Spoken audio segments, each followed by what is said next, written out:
Dahil sa sunod-sunod na pagtaas ng presyo ng mga produktong petrolyo, umaaray na ang mga tsuper. Kaya umaasa ang ilang grupo ng transportasyon na aaprubahan ng Land Transportation Franchising and Regulatory Board na ibalik sa 8.50 ang minimum na pasahe sa mga jeep. Nakatutok si JP Soriano. Mainit na ang ulo ng ilang tsuper ng jeep sa pilahang ito sa Commonwealth Avenue. Puro raw kasi taas sa presyo ng petrolyo ang inaabot nila. Ang pamasahe, di naman nagbabago. Mahirap pag mataas ang krudo tapos mababa ang pamasahe. Mahirapan kami, wala kami kinikita. Pagbaba, bababa ng 50. Tataas, 2 piso. Parang linuluko lang tao ng bayan yan.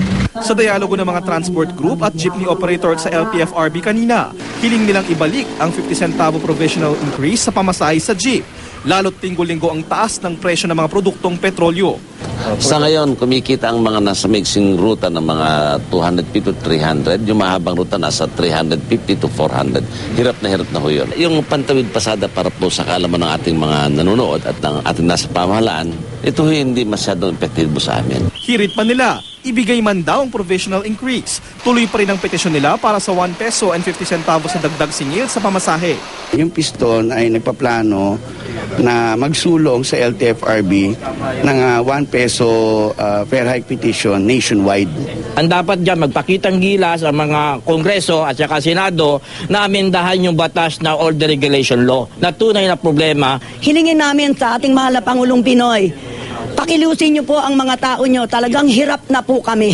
Wala namang tutulong commuters group kung maaprubahan ng 50 centavos sa provisional increase.